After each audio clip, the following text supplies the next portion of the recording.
sobre o Ministério da Família, mas eu lembro que eu falei para a senhora que o tema era livre. Aliás, eu falei para a Lídia, né? Eu falei, a irmã missionária pode ficar agora, mas será que eu tenho que falar sobre família? Não, o encontro é da família, mas o tema é livre, para a senhora falar aquilo que Deus já falou ao coração da irmã. Deus abençoe. Eu não vou nem fazer a apresentação porque dispensa, né? E a senhora é de casa. Tá joia. Graça e paz, meus irmãos. Feliz Natal para... feliz Ano Novo. Feliz Ano Novo para todos vocês. Que seja um ano assim de muita, mas muita intensa prosperidade, de alegria, saúde, realizações e principalmente a verdadeira prosperidade que se projeta para dentro do coração de Deus. Amém. Nós vamos falar sim sobre a família, porque foi esse o tema que o Espírito Santo fez o fofoca. Ele entregou, ele está dizendo que o negócio é dele. Então, e mais a família de Deus, o relacionamento do filho de nós com o Pai. Não existe relacionamento que não comece, continue na comunicação. E Jesus Cristo nos dá o exemplo de que ele sempre se comunicou, mas comunicou muito bem. E quando nós vemos o resultado da vida de comunicação de Jesus como filho, aquilo impressionou tantos discípulos que eles quiseram fazer a mesma coisa. Então, aqui no capítulo 6 do Evangelho de Jesus segundo Mateus, Evangelho de Jesus Cristo segundo Mateus, quando chega no versículo 9, ele diz: portanto, vós orareis assim. Não é uma sugestão, é a direção total da oração.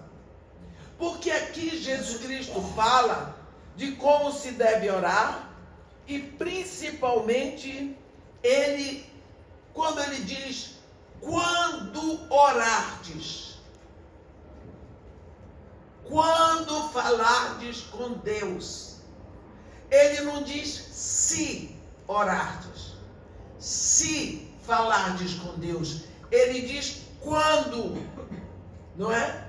No versículo 5.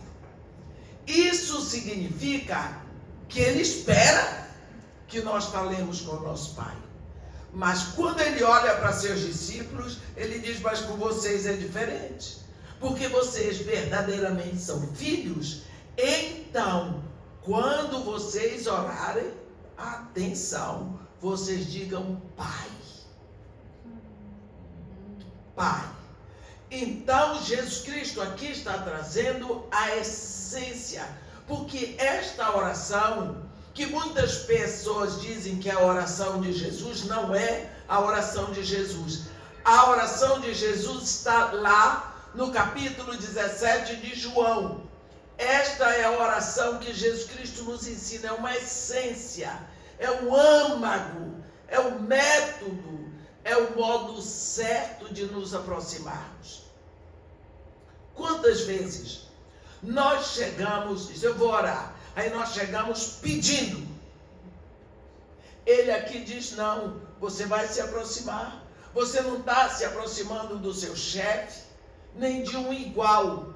Ele é seu Pai. Primeira coisa que nós precisamos ter no nosso coração quando vamos orar é que Deus é Pai, mas não é apenas Pai meu, Ele é Pai do outro.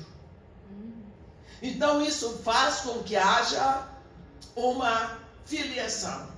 E agora eu cheguei aqui e uma irmã me disse assim: eu não sei como lhe chamo, se eu chamo pastora, se eu chamo missionária. Eu disse: me chame irmã.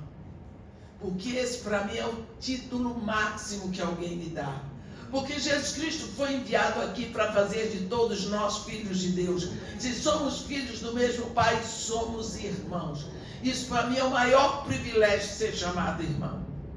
Nessa época em que existem tantas loucuras e se levanta um problema chamado dificuldade com as raças, não é? Porque não pode chamar negro, tem que chamar preto, e não pode chamar isso, porque agora não ofende a ninguém ser chamado de branco. Também não é cor, não é não? Então, nessa época, eu chego aqui, eu negra, porque eu sou negra, a raça é negra, e alguém me chama irmã, ela quebra exatamente o mundanismo da separação. Porque no reino de Deus, todos nós reconhecemos que somos criados pelo mesmo Deus. Amém. E a Bíblia diz que todas as coisas fez Deus formosas no seu devido tempo. Então, por que é mais bonito ser negro, ou é mais bonito ser branco, ou é mais bonito ser oriental? Não! Somos irmãos. Amém. Esse sentido dessa irmandade, dessa filiação, tem que estar no nosso coração, porque se não estiver no nosso coração, não está no coração de mais ninguém. Então Jesus Cristo disse: olha, vocês não vão falar a Deus como os hipócritas, porque eles falam com Deus nas praças, para todo mundo ver que eles são espirituais. Eles não estão falando com Deus, eles estão se promovendo. Vocês não vão fazer isso. E Jesus Cristo vai dando exemplos. Ele diz: vocês, quando orarem, vocês digam assim: Pai nosso. Então, a primeira coisa que nós precisamos ter consciência, eu agora vou falar com quem? Com meu pai. Mas ele não é apenas meu pai. Ele é pai de fulano, ciclano, beltrano, que eu não gosto. Então nós precisamos nos aproximar do momento da oração com esse conceito de que Deus não é pai de filho único.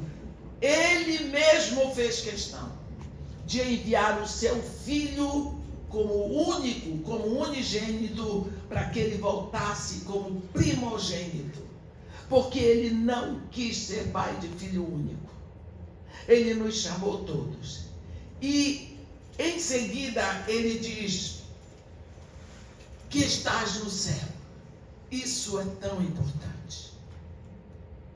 Porque nós temos vivido numa época em que eu creio que foi depois que houve aquela explosão de venda daquele livro de Kenneth Hagin sobre a autoridade do crente.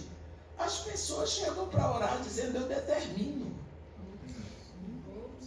eu ordeno, eu faço, eu aconteço, eu vi. Eu que nunca assisto televisão, cheguei numa hora em que a pessoa estava lá, mandou trazer todo mundo o seu pedido de oração, botou tipo uma taça grande e disse: agora vamos orar pelos pedidos de oração.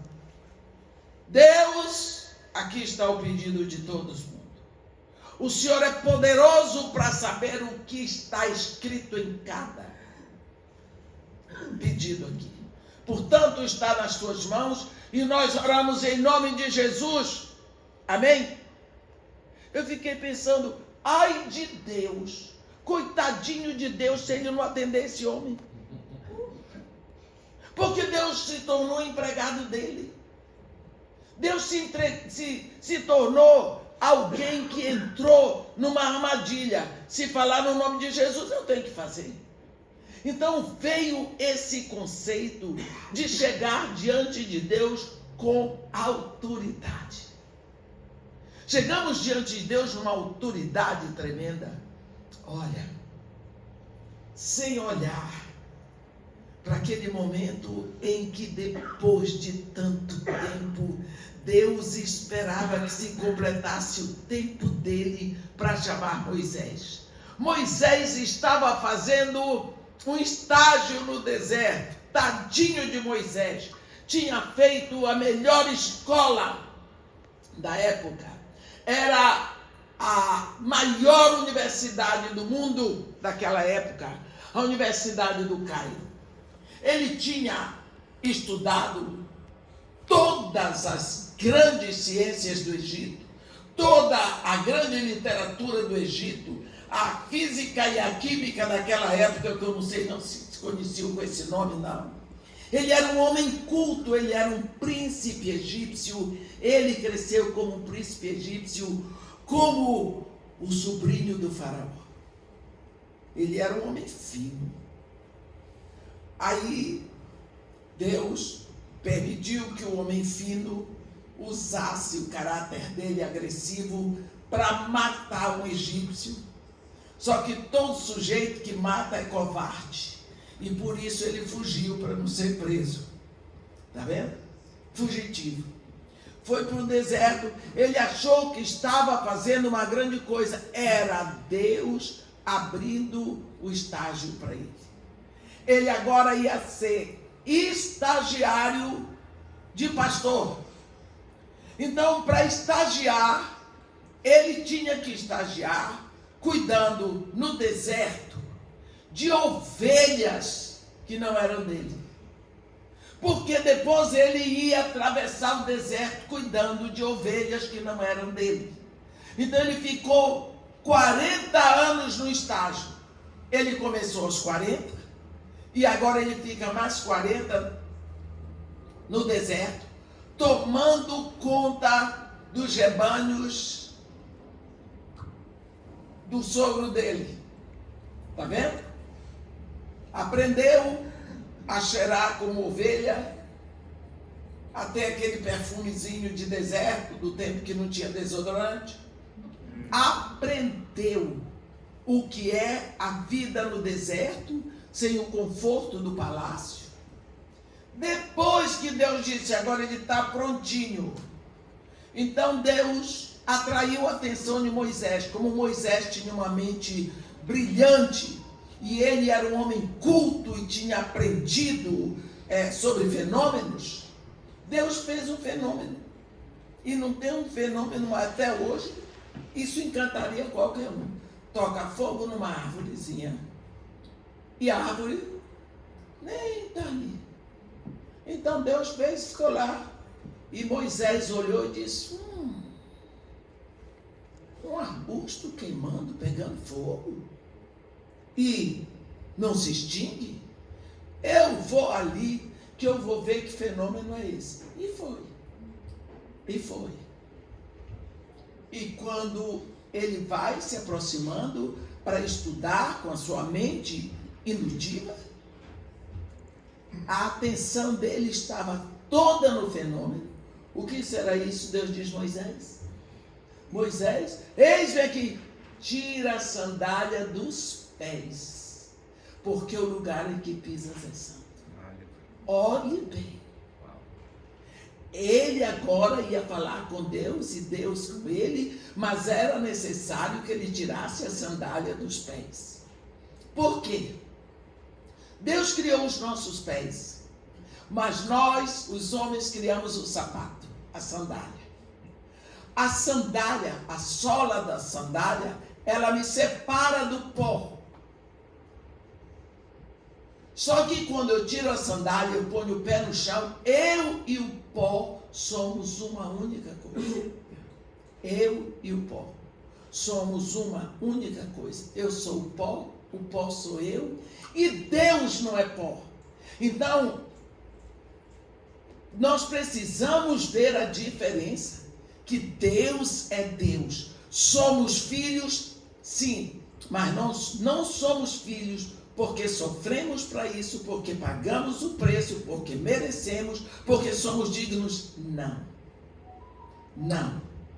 Nós somos filhos de Deus pela graça de Deus, pela bondade e misericórdia de Deus, que entregou seu filho, para que através do seu filho nós possamos ser filhos dele. Então eu tenho que chegar sabendo que ele é meu pai, porque ele é bom, porque me escolheu, porque me deu essa chance para a eternidade. Porque de mim mesmo eu estou perdido, como diz Paulo, perdido nos meus pecados e delitos.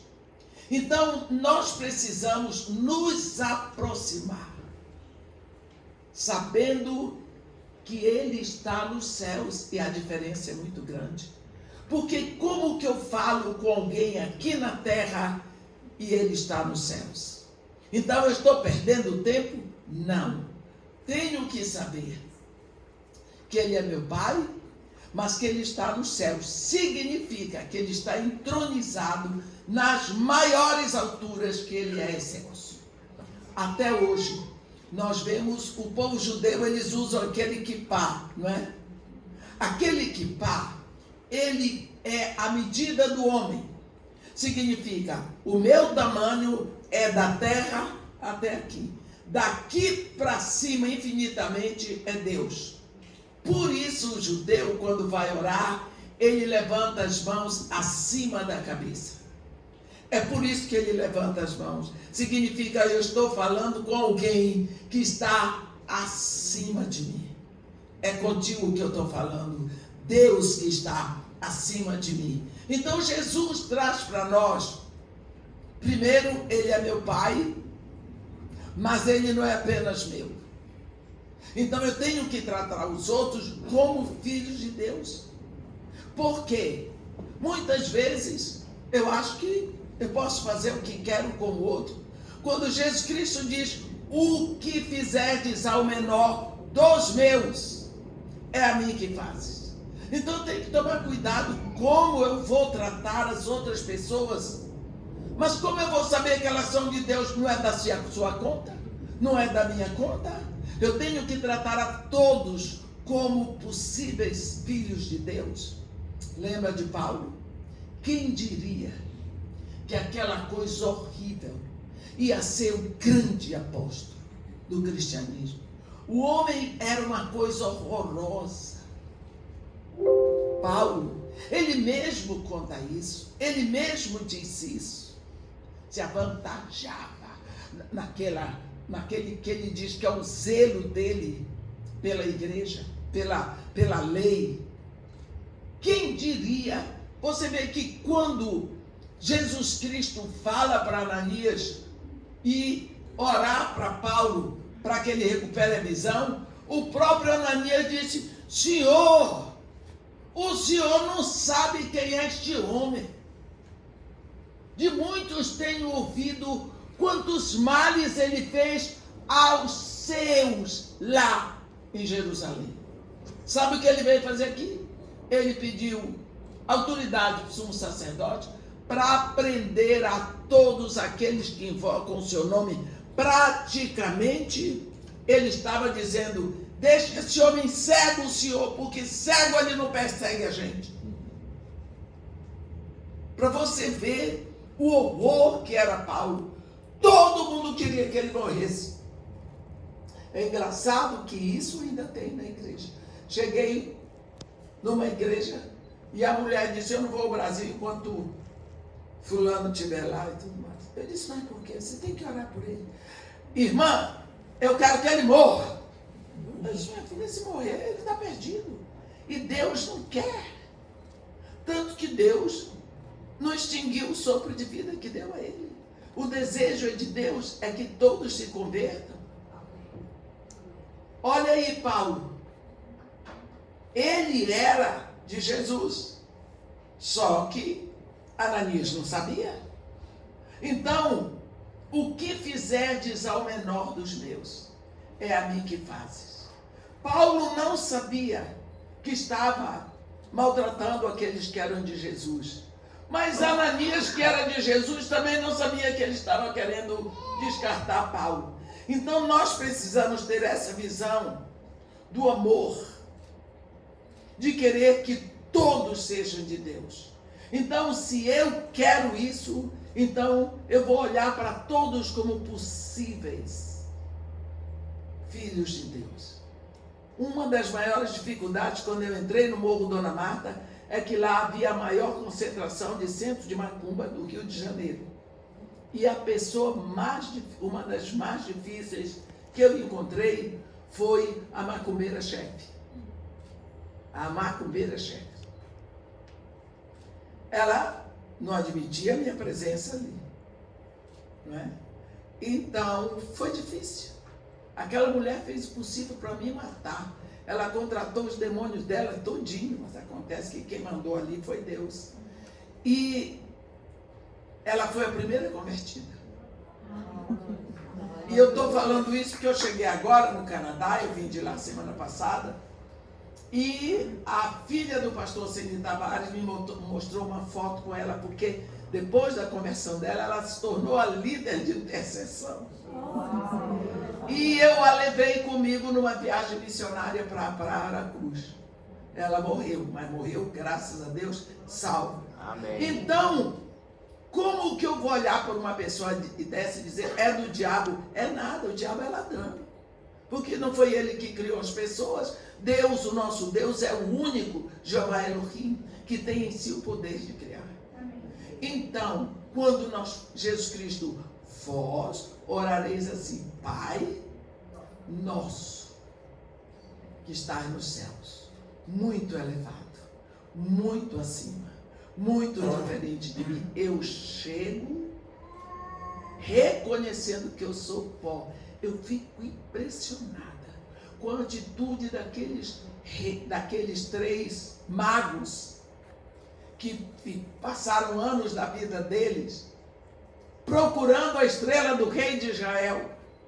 Depois de não sei quanto tempo que eles viram a estrela, eles se arrumaram. Pegaram camelos e a sua comitiva, atravessaram o deserto. E quando chegaram em Jerusalém, eles diziam, onde está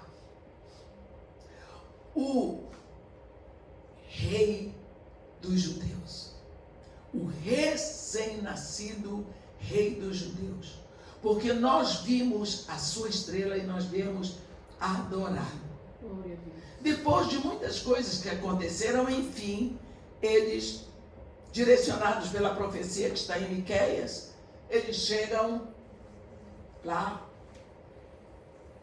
e eles, a Bíblia diz, entrando na casa, eles viram Maria e o menino prostrando-se ou adoraram. Eles não adoraram a mãe, adoraram o menino.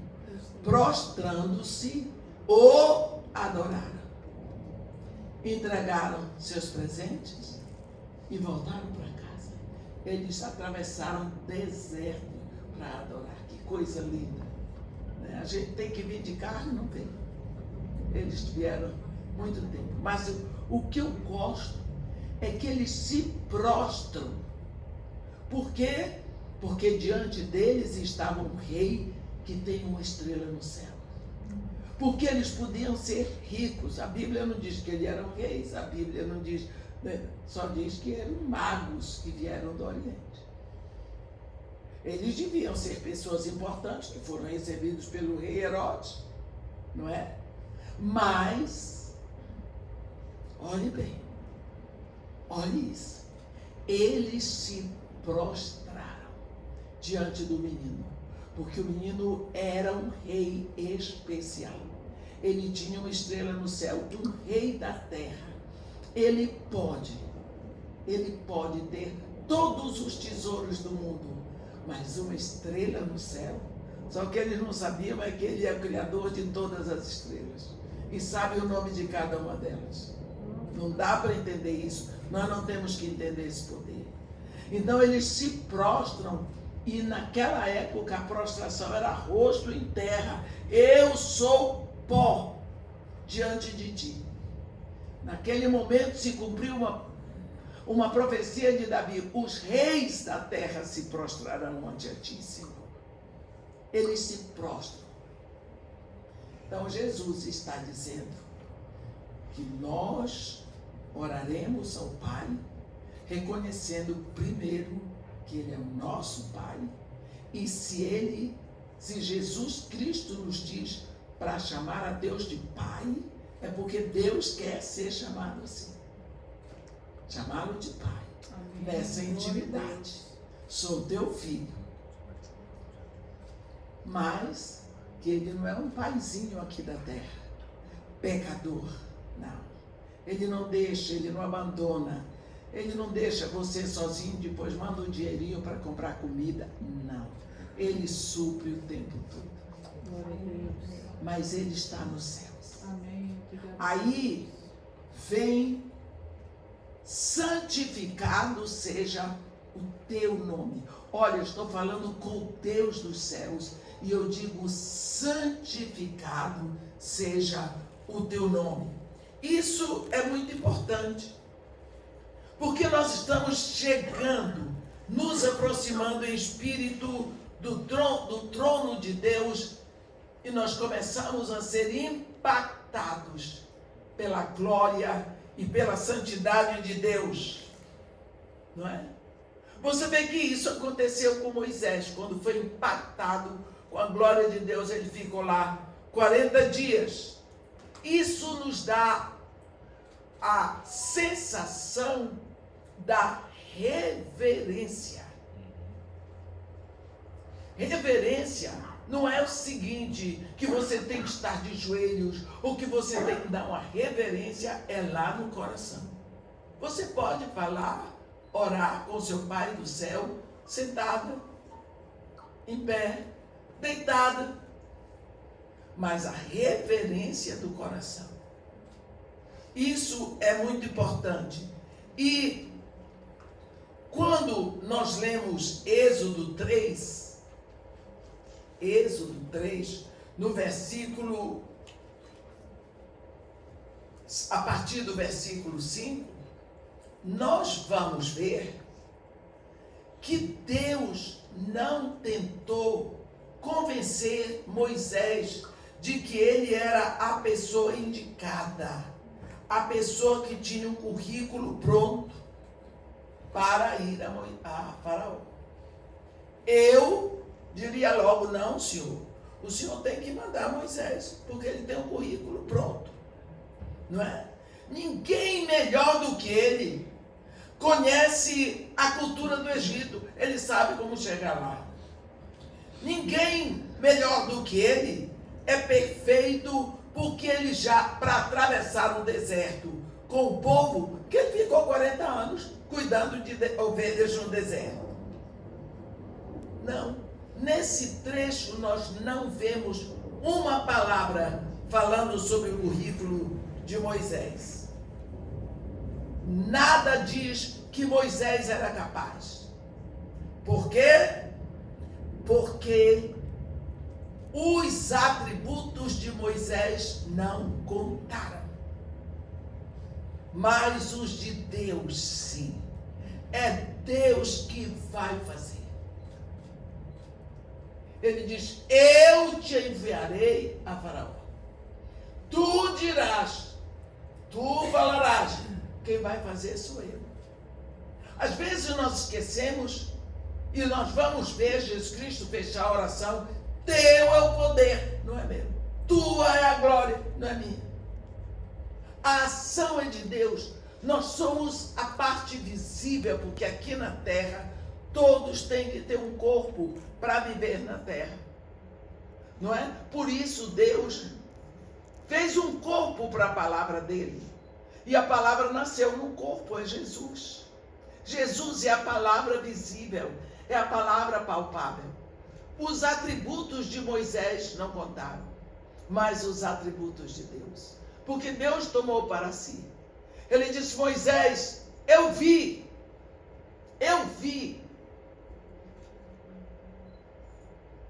o sofrimento, a aflição do meu povo Israel. Eu vi quanto tempo Deus ficou vendo aquele horror. E depois ele diz: eu ouvi o seu clamor e desci para tirá-los da terra do Egito, da casa da escravidão, e levá-los à terra que emana leite e mel.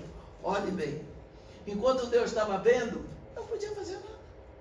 Por quê? Ninguém clamou, ninguém me convidou, ninguém me buscou, ninguém orou, ninguém pediu.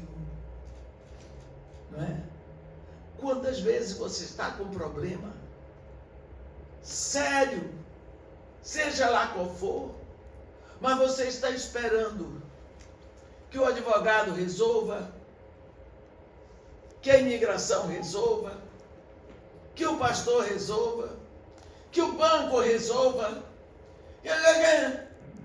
Olha, Deus está vendo a sua agonia. Por quê? Deus pode ver, não é meu filho, por que não fala comigo? Tem crente que vai atrás do agiota. Por que não vai com Deus? A irmã orou como? Você pediu? Você entregou sua necessidade? Você tem que esperar o que Ele está mandando você fazer. Porque se você não perceber o que Ele quer que você faça, você vai fazer a coisa errada. Ele diz, eu ouvi o seu clamor. Apertou demais, o povo gritou para ele. Quando o povo gritou para ele, ele disse, então agora eu estou sendo convidado. Jesus diz isso para nós, na carta à igreja de Laodiceia, ele diz, ei, eu estou à porta e bato. Se alguém ouvir a minha voz e me convidar, eu entrarei. Se não convidar, eu não entro. Porque Deus não é intruso. Ele não força a barra. Ele não entra, ele não invade. Mas ele quer ser convidado, ele tem o prazer de entrar, sendo convidado por você. Não é? Então ele diz, enquanto eu vi a aflição, mas quando eles clamaram, ouvi seu clamor, desci, tomei a frente, fiz tudo. Então sou eu, Moisés, que vou fazer. Eu vou destronar todos os deuses do Egito. Eu sou o Senhor. E você vê que ele começa, quando ele começa com as pragas, ele vai eliminando os deuses. Primeiro o Deus Nilo transforma a água em sangue. Você vai ver ele mandando a praga das rãs, destronando a deusa Requete, que era uma deusa rã adorada no Egito. Na praga dos gafanhotos, ele estava destronando o deus Tote, que é o deus gafanhoto. Na praga das moscas, ele estava destronando o deus Baal Zebubi, que é o senhor das moscas. E assim, até que ele apagou o sol dos egípcios, ele desbaratou a quadrilha de Osíris, que era adorado como deus Sol. E assim, ele foi fazendo porque ele tomou para si. Mas quem falava? Moisés. Quando Deus tem que abrir o mar vermelho para o povo dele, o que ele faz? Moisés estava. Ele disse, por que clamas por mim? Não está vendo que o faraó está vindo lá? O povo está agoniado aqui, imprensado. Por que clamas por mim? Diga o povo que marcha. E tu, levanta a tua mão sobre o mar, abre o mar para o povo de Israel passar. Pensa se é fácil. Para mim é fácil, porque eu já vi dizer que dá certo. Moisés abriu o mar, Josué abriu o Rio Jordão, Elias abriu o Jordão, Eliseu abriu o Jordão, mas o pobre do Moisés não sabia, coitado. Andar com Deus não é fácil, mas é maravilhoso. Abre o mar para o povo de Israel. Levanta a mão, Moisés. Quando o povo viu ele levantar a mão, Deus soprou um vento oriental. O vento oriental é terrível, ele vai secando onde passa. Lembra do sonho de Faraó, das espigas que foram mirradas, crestadas pelo vento oriental? Aonde o vento oriental passa, ele cresta, ele mingua, ele suga. Ele sugou, aonde ele foi passando, ele secou aquele caminho do Mar Vermelho. Deus segurou os dois lados para o povo passar. Quem foi que abriu o mar? Foi Deus, mas o povo viu Moisés. Esse foi o grande problema com Josué. Como eu vou substituir um homem que estende a mão sobre o mar e ele se abre? Deus está dizendo, ei, ele estendeu a mão, mas quem abriu fui eu. Como eu fui com Moisés, serei contigo. Acabou. Então, quando nós chegamos e dizemos, santificado seja o teu nome. Tu és santo. Deus, neste momento você está tirando tudo e entregando e dizendo a Deus que Ele é digno. E em seguida, no versículo 10, ele diz, venha o teu reino, faça-se a tua vontade, assim na terra como nos céus. Você observou que até agora, Jesus Cristo está nos ensinando a falar com o nosso Pai, é tudo para Ele? Venha o teu reino. Isso significa, simplesmente, que os meus passos sigam as suas ordens, que as minhas decisões sejam submetidas à sua aprovação, que as minhas escolhas sejam direcionadas pela sua vontade. Diferente, não é? Quando nós chegamos e nós dizemos assim, Senhor, estou sentindo no meu coração o desejo de abrir assim uma empresa assim. Se eu fizer assim, vai dar certo. Bota no papel, eu vou fazer assim. Eu vou ganhar dinheiro para sustento da minha família. Eu vou entregar o dízimo, eu vou cooperar com as missões. Eu não vou mentir. Eu só vou empregar crente. Coitado. Ele não sabe quem é crente. Eu vou empregar crente, fazer tudo direitinho, tudo redondinho, tá tudo puro. Em nome de Jesus, amém. Aí eu tracei o meu plano todinho, tudo certo. E eu entrego para Deus o meu plano, para Deus abençoar. E Deus diz assim, esse não é o meu plano, esse é o seu plano. Você chega com o seu plano para Deus abençoar. Deus diz, não, eu tenho plano previamente preparado para você. E o meu plano para você já está com todas as bênçãos. Aí você diz, mas o seu eu não quero, eu quero é o meu. Então fica com ele. Está entendendo? O que Jesus nos ensina não é como o mundo nos ensina. Por isso Paulo adverte, não vos conformeis com este século. Não ande de conformidade com o ensino lá de fora. Olha o que Jesus Cristo está nos ensinando. Não é? Quando eu faço os meus planos, levo para Deus abençoar, mas Deus já tinha o plano dele com todas as bênçãos. Olha, a vontade de Deus para nós pode ser dolorosa, não é? Mas Deus só tem um plano para a morte da nossa carne, para a nossa carne. E esse plano dele para a nossa carnalidade é morte.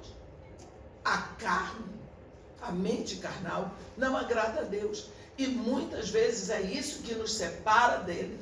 E Deus quer tirar da nossa vida tudo aquilo que nos separa dele. E nós gostamos da carnalidade. Então ele vai tirar. Deixa eu falar assim rapidamente para vocês. Nós ouvimos falar a Bíblia o tempo todo de 4 ventos. Vento oriental, vento ocidental, vento norte, vento sul.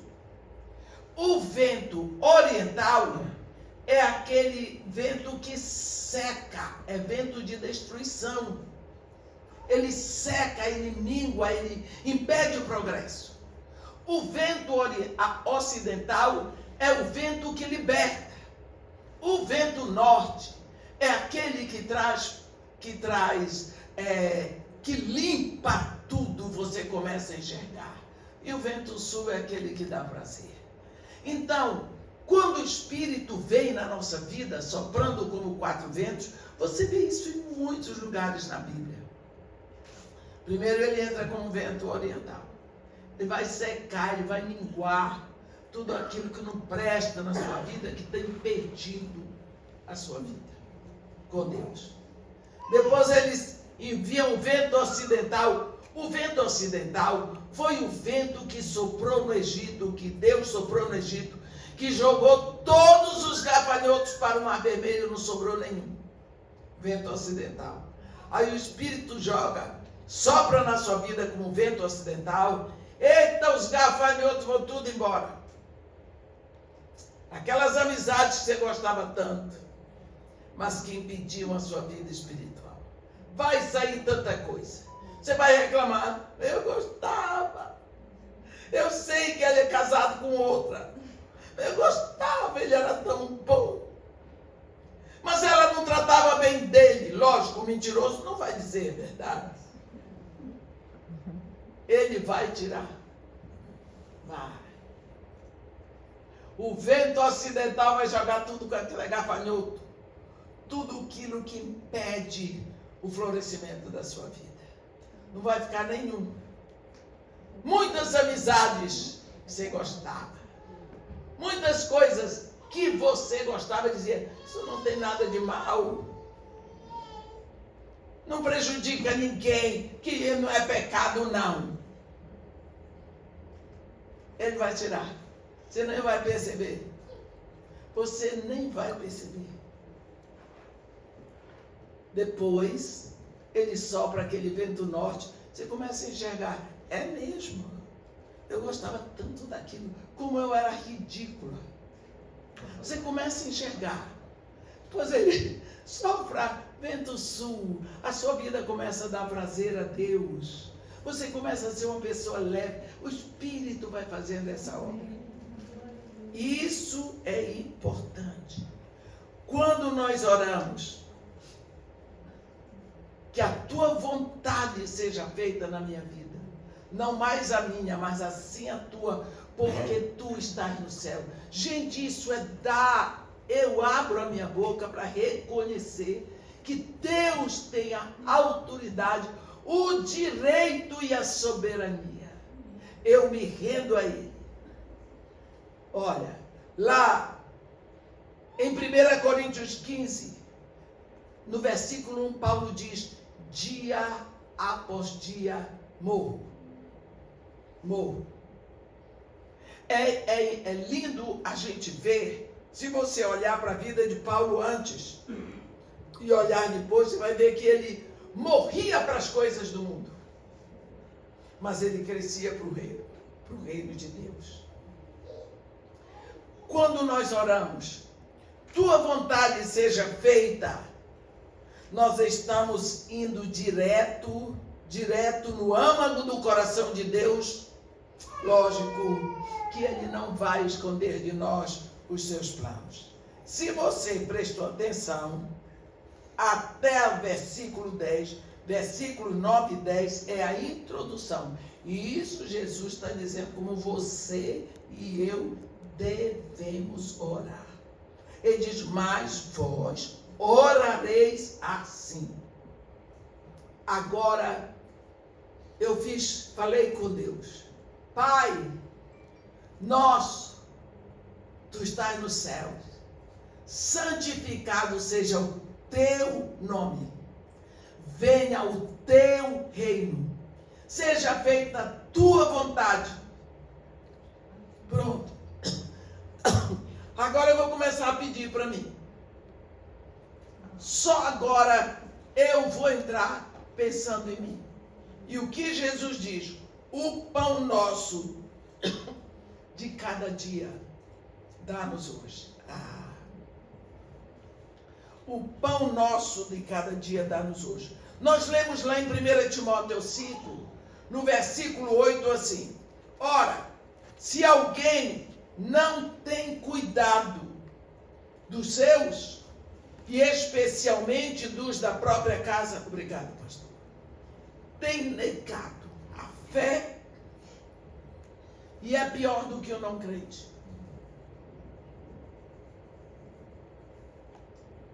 Vou ler de novo. Se alguém não tem cuidado dos seus, especialmente dos da própria casa, tem negado a fé, e é pior do que não crente. Então, por que achamos que Deus faria isso? Negar para os da própria família, negar para os seus próprios filhos. Jesus já havia dito para eles: olha, se o teu filho te pedir um pedaço de pão, tu dás uma pedra para ele? Se ele pedir um peixe, tu dás uma serpente? Não. Então, se vós que são maus, são pecadores, vocês dão boas dádivas, significa, você supre a necessidade do seu filho, quanto mais o Pai que está nos céus, Ele dará até o seu próprio Espírito, a sua essência, aos que lhe pedirem. Pronto. Então nós precisamos saber que Deus está pronto para suprir a necessidade e não a vaidade. Preste atenção. Ele aqui nos ensina o pão nosso de cada dia, não é de todos os dias. O de hoje ele supre hoje, o de amanhã ele supre amanhã. Às vezes a gente pensa, poxa, mas Deus gosta de coisa complicada. Não era melhor ele me dar o pão todo que eu guardo? E ele não tem o trabalho de estar dando todo dia? Ele pode descansar. Não. Ele quer se incumbir de você diariamente. Lembra do que aconteceu no deserto? Que ele mandava o maná de hoje para hoje. O de amanhã para amanhã. Só sexta-feira vinha o maná de sexta e sábado, porque eles preparavam a comida de sexta e sábado, para sábado não trabalharem.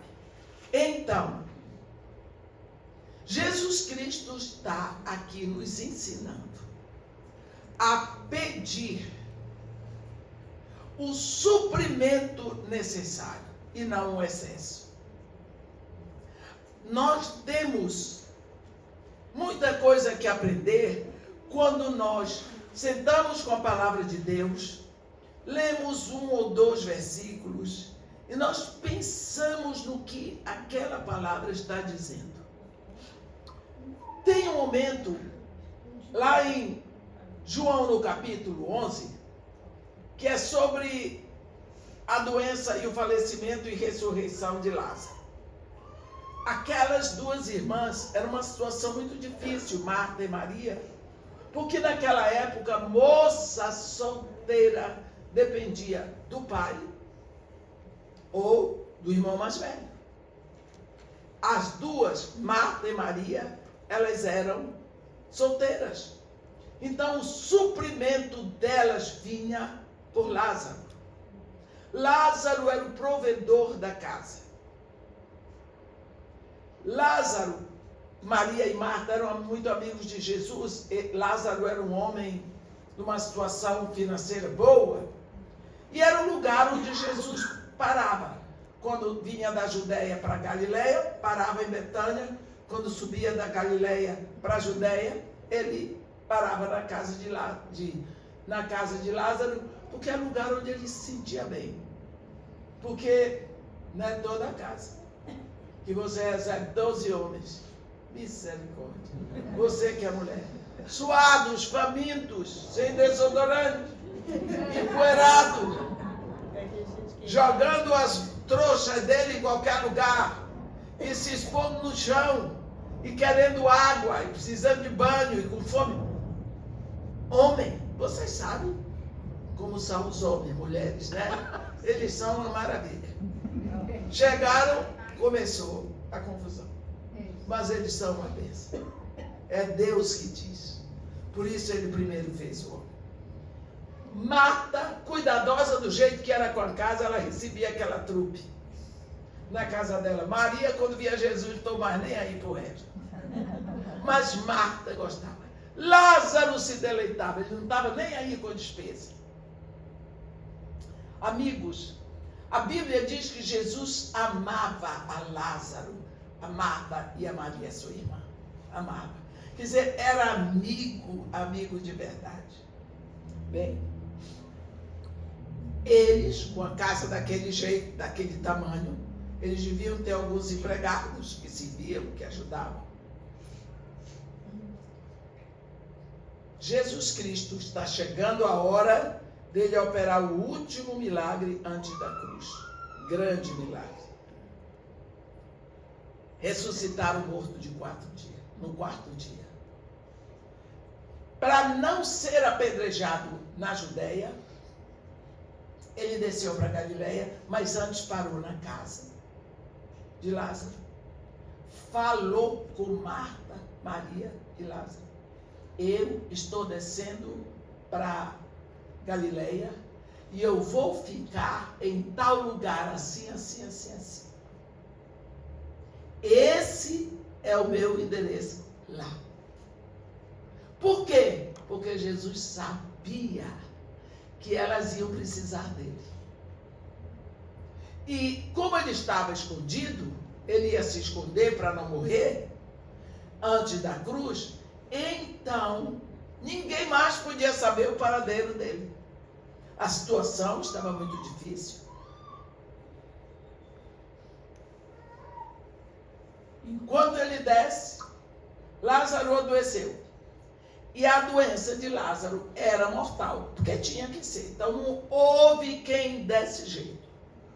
E as irmãs preocupadas, que vamos fazer? Quando elas viram que a coisa era séria, chamaram o empregado de confiança da casa. Certamente, a Bíblia não diz, mas aquele rapazinho que cresceu, que era obediente, que era como um filho para eles. Olha, tem que chamar o mestre.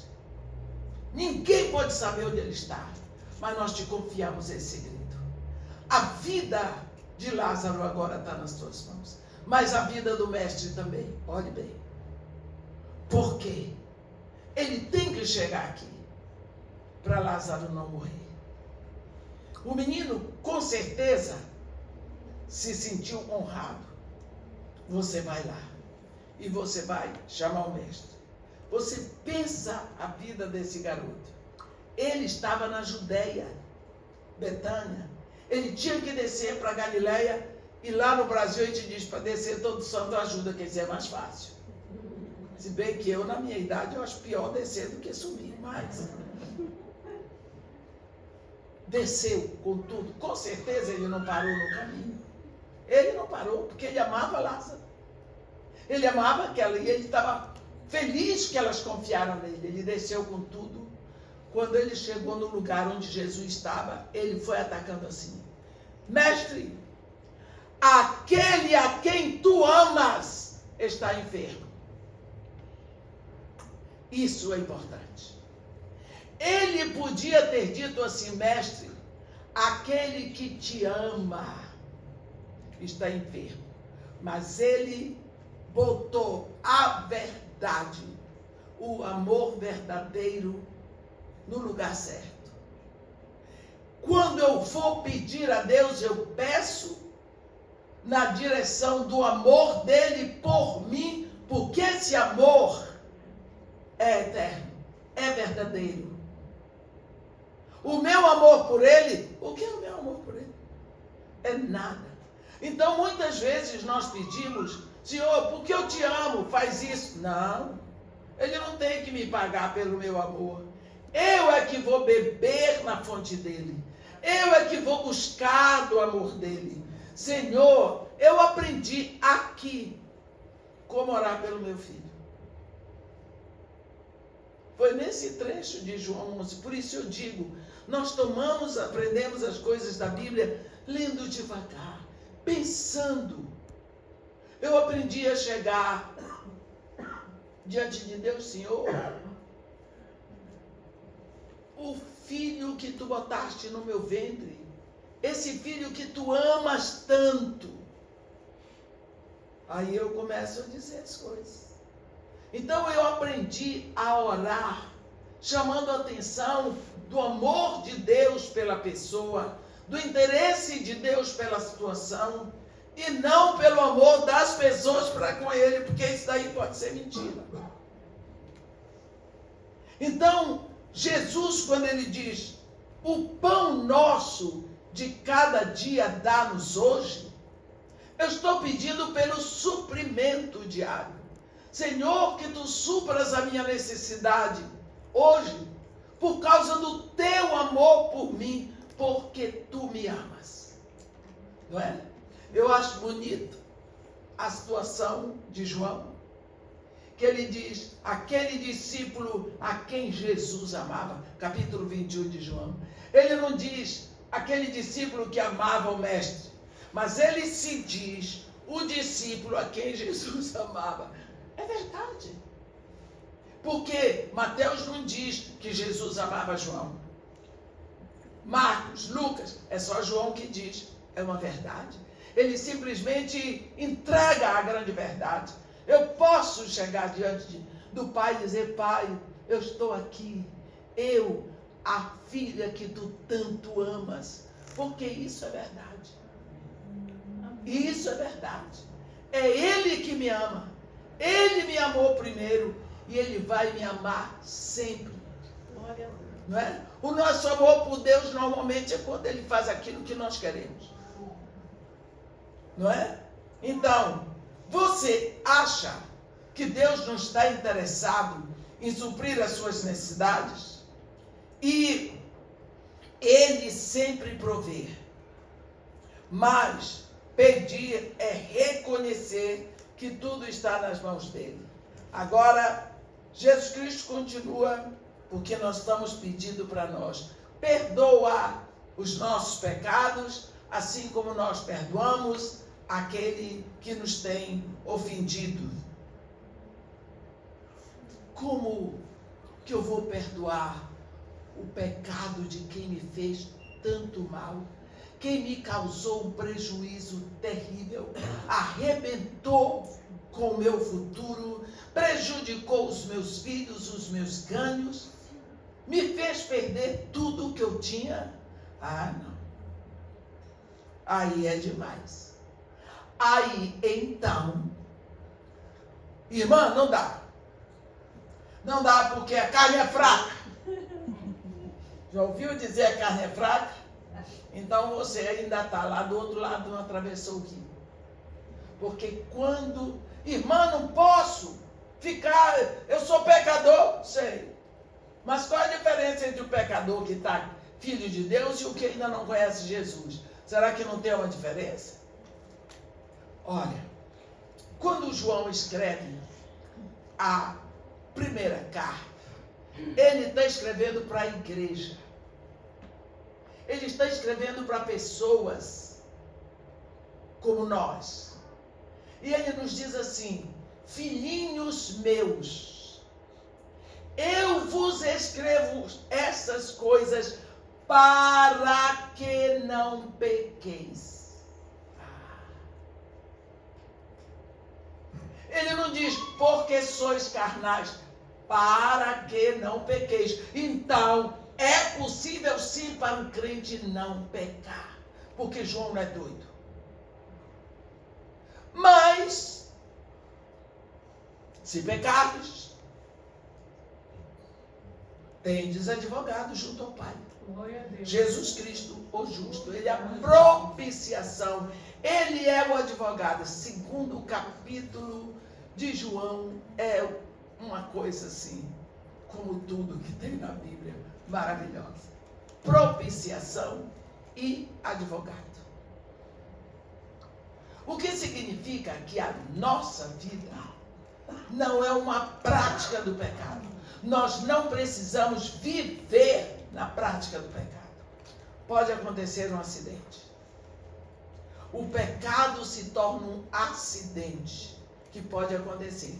E acidente, quando acontece, você fica, com o olho grande. Eu me lembro que eu pregava lá na igreja Batista Monte Oreb, em Campo Grande, lá no Rio, toda terça-feira. Eu saía de casa às 3, por causa do trânsito da Avenida Brasil, para pregar lá às 7h30, mas saía de casa às 3.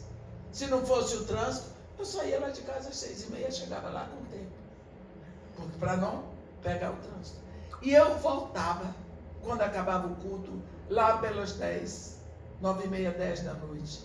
Mas quando eu voltava, eu estava tão cansada, que eu botava o pé lá embaixo, sempre 120. E olha, eu tinha uma Paraty, mas eu botava com tudo, era... porque eu queria chegar em casa para dormir, eu estava muito cansada. E eu ainda vinha orando e quebrando a regra. Que confusão! E era só, gente, eu fazia meia hora para casa, eu achava aquilo, como Deus é bom comigo, obrigada, Senhor Jesus. E ele olhando para minha cara, ele está sempre olhando. Quando foi um dia, eu estou nessa, aparece um cachorro. O cachorro ficou pulverizado. Lógico, virou, espalhou pelo ar. Bondade de Deus. A minha Paraty tinha mais ou menos um mês que os pastores se reuniram para trocar a outra Paraty que eu tinha, que já era um resto de Paraty. E compraram para mim uma Paraty nova, daquela mais alta, que era Track and Field. Por isso, eu não voei junto com o cachorro, porque ela era mais alta. Se eu estou com a outra, eu tinha virado pó que nem um cachorro. Lógico que arrebentou a frente da Paraty e doeu no bolso para consertar. Doeu no bolso para consertar. O susto foi grande.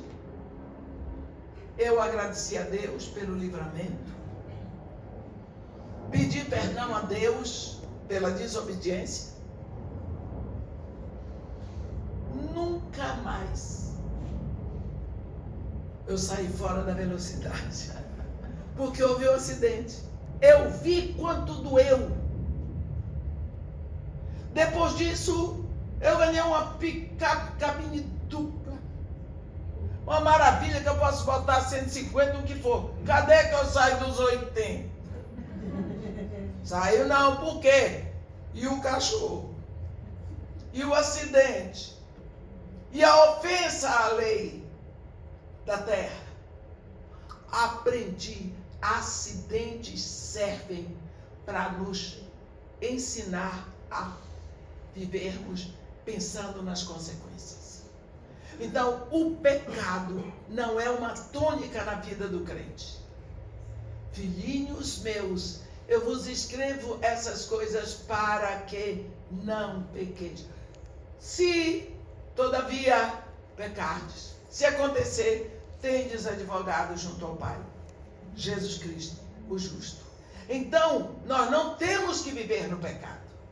Mas pode acontecer como um acidente, nós ficamos atentos, porque o pecado é ofensa a Deus. Não é? Nós vemos que, como ele está pensando por ele, não nos deixes cair na tentação.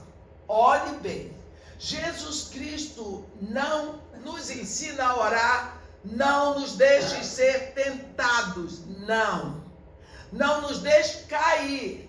Se a tentação tiver que vir, que venha, que chegue. Agora, Deus, eu peço ajuda do meu Pai do céu, para que Ele não permita que eu caia, porque a tentação desperta em mim um desejo, e do desejo vem a queda. Do desejo vem a queda. Eu tenho que trabalhar a tentação no caminho antes de cair. Por exemplo, uma pessoa que vai cometer o adultério. Tem o flerte, tem a conversa, tem a coisa, tem o caminho para o lugar, para que Deus não permita que eu chegue no lugar e configure tudo. Então, por quê? Eu não sou tentado pelas coisas outras, eu sou tentado pelo meu desejo. Por exemplo, se você botar aqui diante de mim, eu estou com fome, aí você põe eu estou com sede, você põe uma garrafa de uísque, não me tentou.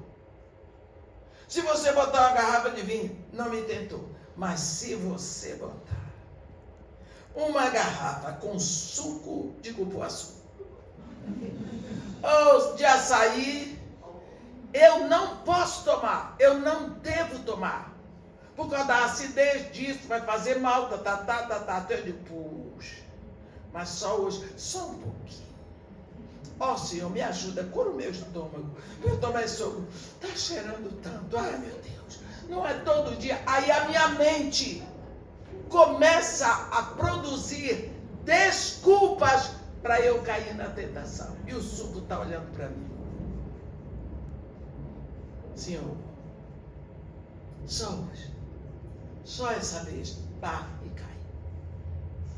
É para não cair. Olhe, Jesus Cristo, lá em Lucas 22, ele olhou para Pedro e disse assim: Simão, Simão, Satanás te reclamou para te peneirar, como quem peneira trigo. Eu, porém, roguei por ti para que a tua fé não desfaleça.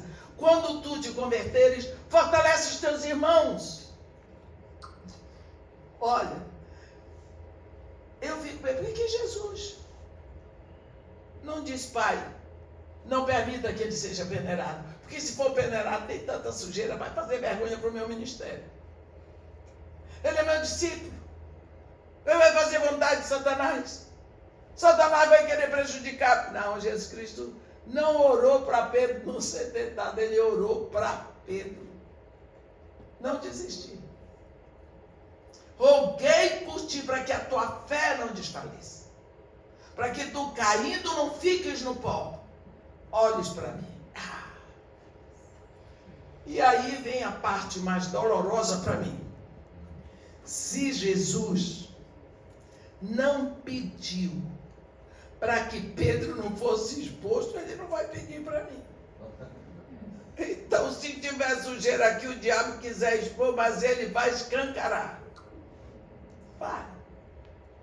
Vai escancarar. Jesus não podia ter impedido, podia. Quando ele diz, eu roguei por ti. Jesus orou por Pedro, para que a fé dele não desfaleça. Eu fico pensando nisso todas as vezes que eu vejo um escândalo com o Filho de Deus. Ele foi peneirado, a sujeira dele foi exposta. E como o povo gosta, e quem mais espalha a sujeira dos filhos de Deus são os crentes. Mas tem prazer.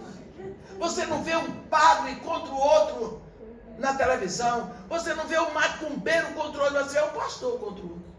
Um líder contra o outro. Eles gostam. Então, eu oro para que a fé deles não desfaleça. Para que eles se arrependem e retornem para Jesus Cristo. Porque senão o diabo levou a melhor. Então ele diz, não nos deixes cair na tentação. Eu estou dizendo, Senhor, tu tens o poder para impedir que eu caia. Me fortalece para que eu não caia. Amém. Eu preciso da tua mão poderosa para que eu não caia. Porque sozinho eu vou cair. É reconhecer que o amor do Pai, se eu estou seguro na mão do Pai, eu posso tropeçar, mas Ele me segura. Não deixa cair, mas livra-nos do mal. quando você lê isso direitinho, não é um mal qualquer, é o maligno. Livra-me do maligno, porque ninguém conhece mais o maligno do que o próprio Deus. Livra-me dele. Livra-me. Porque Jesus Cristo volta tudo para fechar a oração. Ele começou dizendo: Pai nosso que estás no céu, santificado seja o teu nome, venha o teu reino, seja feita a tua vontade, assim na terra como no céu. Tudo para ti. Agora ele fecha e diz: porque teu é o reino, o poder e a glória para sempre. Às vezes nós esquecemos disso, não é? Teu é o reino, o poder e a glória para sempre. Aqui Jesus Cristo nos ensina apontando 3 coisas, 3 áreas que estão totalmente fora da nossa esfera. Está fora de nós. O poder, o reino, o poder e a glória. Você pense o que é o poder que de uma hora para outra apareceu na frente daqueles pescadores da Galileia. Homens simples, galileus, porque ali existe uma conotação assim: Galileu é caipira, como diz lá na Bahia, tabaréu. Galileu, povo simples, eles eram pescadores. Eles não estavam acostumados a ver maravilhas. E principalmente naquela época. Hoje nós estamos acostumados a esses filmes que tem essas configurações, e a gente vê o homem voando e tudo mais. Eles nunca imaginavam aquilo. Ficavam assombrados. De uma hora para outra, esses discípulos viram Jesus falando, acalmando uma tempestade. Que poder é esse? O que é isso? Os Césares não fazem isso. Herodes não faz isso. Ninguém. Que poder é esse? Acalmando uma tempestade. A reação deles está escrita lá em Marcos, no capítulo 4. Quem é este? Quem é? O que é isso? Não é daqui. É outro poder, é outra situação. Ficaram apavorados. Ondas, vento, obedecendo ao comando da voz dele. Que voz é esta? O que é isso? Outra hora eles viram peixes pulando dentro do barco. Pensa. Peixes pulando fora do barco, dentro do barco, demônios sendo expelidos, paralíticos levantando, pulando, correndo e quem sabe até dançando, mortos ressuscitando. Poder, no poder dele, na palavra dele, no comando dele. Teu é o poder, não é meu. Eu oro por uma pessoa, eu peço a Deus, Ele cura aquela pessoa. O poder é dele, não é meu. Eu oro por uma pessoa e ela engravida. O poder é dele. É ele que faz o filho. O marido não fez, não já tinha feito há mais tempo. Um homem e uma mulher se deitam, mas quem faz o filho é Deus. Quantas vezes eu estou por aí? Outro dia veio um rapaz chamado Tiago. Ele estava terminando o seminário. E ele disse para mim: irmão, olhe para mim, eu estou vendo aí essa beleza toda, rapaz, quer casar comigo? Brinquei com ele. Ele começou a chorar. Ele disse: irmã, há 24 anos a senhora impôs a mão no ventre da minha mãe, orou para ela engravidar e disse: mas ele vai ser pastor. para a igreja do século XXI. Sou eu. Eu sou o Tiago. Mas ele chorava. Resultado, eu chorei também. Se você soubesse quanto, eu não consigo. Quem foi que fez aquilo? Não fui eu. Irmã, eu disse para você ver, é com esse Deus que você vai trabalhar daqui para frente. Quando você orar, eu disse para ele, por uma pessoa, você orou, entregou na mão de Deus, vai embora. Você não precisa ver o resultado, porque o poder não é seu, é dele. Ele vai atuar na hora que ele quiser. Deus tem um tempo para fazer as coisas. A Bíblia diz que ele trabalha com plenitude de tempo. Ele prometeu o homem lá para Eva no Éden. Menos de 2000 anos ele mandou o homem. Está vendo? E Paulo diz, vindo porém a plenitude do tempo, Deus enviou seu filho. Glória a Deus. Ele tem tempo. Porque dele é o poder. Dele é o reino.